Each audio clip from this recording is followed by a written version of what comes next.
My name is Alper.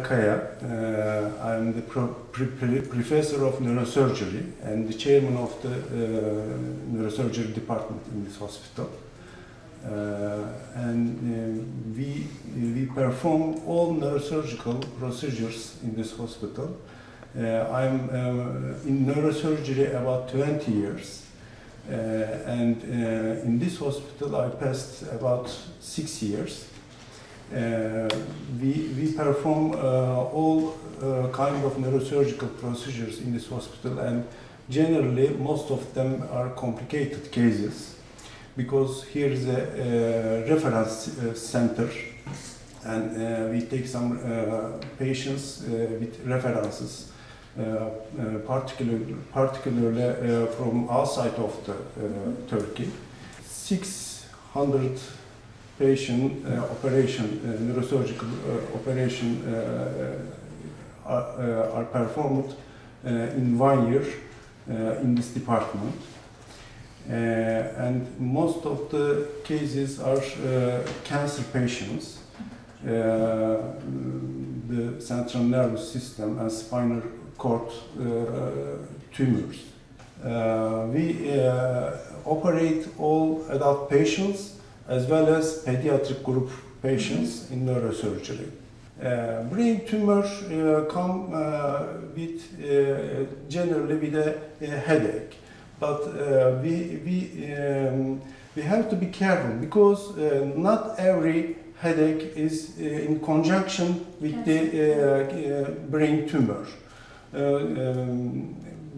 Headache is the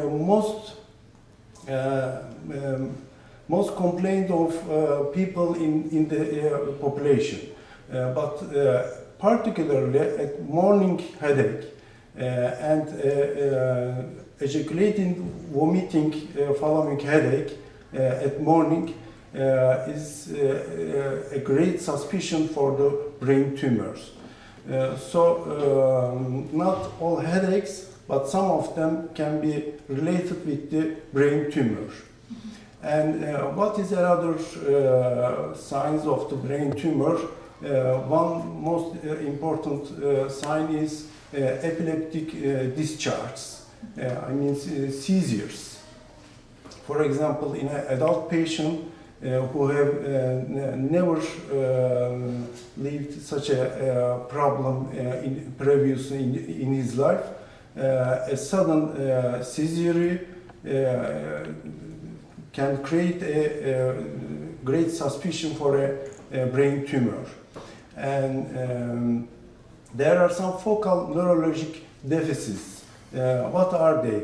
If a brain tumor localized in a specific part of a brain, it causes some functional dysfunction at that place. So, for example, if the tumor in the speech center, the patient has some speech problem, or if the tumor in visual area in the brain, the patient comes with the problem of vision, or if the tumor on the motor side of the brain, the patient comes with the hemiparesis, weakness on one side of the body. These are the symptoms of the brain tumors. If there is a headache which is not controlled by drugs, and an intractable headache to the treatment can create a suspicion for a brain tumor, and after then the physician, neurosurgeon, take an MRI or computed tomography for checking the brain tissue. Of course, brain surgery cannot be done in every hospital and by every neurosurgeon. For performing a good surgery and with good results, I think two major factors are important. One of them is a very experienced neurosurgeon, of course, and the second one is a suitable, a proper hospital with intensive care unit and satisfactory operation room with technological equipments are necessary. When these two factors is present, the success of the surgery increases.